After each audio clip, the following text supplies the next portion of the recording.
Merci. Donc, le plan de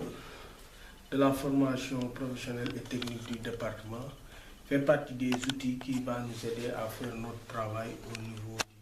du conseil départemental de Louga. Nous savons tous qu'avec l'acte 3 de la décentralisation, la formation professionnelle est une compétence transférée et que dans le cadre de la coopération luxembourgeoise, nous avons vu que ces temps-ci, le président de la République, son Excellence Macky Sall, avait accueilli le grand-duc dans le cadre du PIC pour qu'on essaie quand même de développer la formation professionnelle et la santé au Sénégal. Donc c'est en ce sens-là que nous, étant collectivité locale, nous devons quand même anticiper pour avoir un plan de développement de la formation professionnelle, pour pouvoir quand même aider ces structures-là qui sont là au niveau du département de pouvoir se développer le plus rapidement possible. Et oui, tout à l'heure, nous étions dans l'atelier pour valider le rapport du diagnostic. Le diagnostic a montré qu'il y avait des besoins en formation dans certains secteurs. Nous avons aussi évalué l'offre de formation et nous avons vu que donc, beaucoup de jeunes aujourd'hui ne bénéficient pas de formation au niveau du département. On a vu qu'aussi il y a un manque d'encadrement et surtout nous avons vu qu'il y a un déficit d'information par rapport aux dispositifs qui ont été mis en place au niveau national. Donc avec ce programme, nous allons essayer de rectifier tout cela pour essayer quand même d'avoir un outil qui sera ce plan-là, qui va nous aider quand même à améliorer et développer la formation professionnelle. Voilà, suffisamment de centres, il faut le reconnaître. Il y a le CRETEF,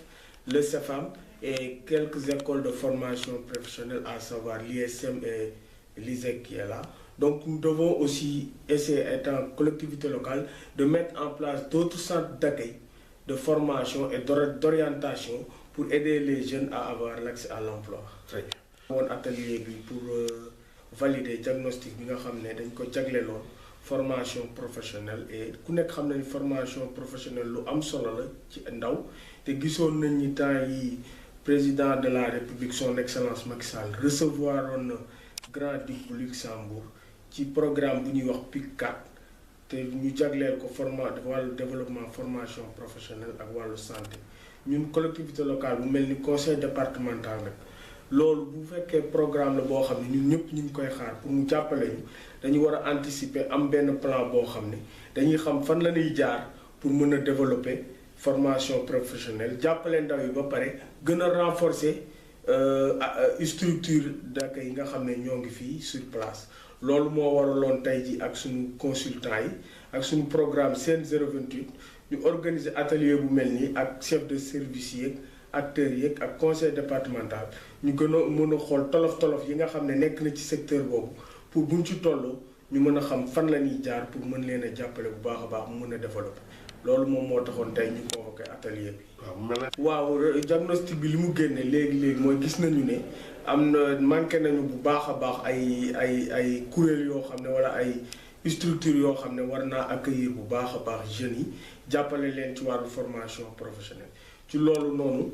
bi ko rapport bi génnee léegi gis nañ ni aussi am na benn déficit d'information bu am par rapport ak nan la jeunes yooyu di def pour bénéficier wu ci formation yi mais aussi ñu mën leen a gën a mën a tàggat pour que ñu mën a am liggéey yooyu yëpp daal bi mu ko génnee tey permettre na tey techniciens yi ak conseil départemental ñu continuer liggéey bi valider rapport boo xam ne tey ji bu ñu ci jugee danañu permettre bu ñu tolloo ci mise en œuvre bi maanaam ci nan la ñuy def pour jàppale secteur yooyu ñu xam fan la ñuy teg suñu tànk ak fan la ñuy jaar. suñu mbébét la waaye ci loolu conseil départemental sax déjà ak partenaires yi tabax nañu réfectionné nañ benn centre boo xam ne tey tuddee nañ ko centre d'accueil et d'orientation pour ñooñu bu ñu génnee ñu mën leen accueillir tàggal leen waaye loolu it doyul war nañoo xalaat nan la ñuy def ba amaat yeneen centre comme région bu mel ni Louga gis nañ ni aussi jeunes yi bu ñu bëggee jógee ci département bi di ñëw ba Louga loolu dina metti yooyu yëpp daal ay xalaat la pour ñu xool nan la ñuy amaatee yeneen i centre yoo xam ne danañu mën a former jeunesse yi ci secteur yi nga xam ne diagnostic bi génne na ko muy secteur yëpp.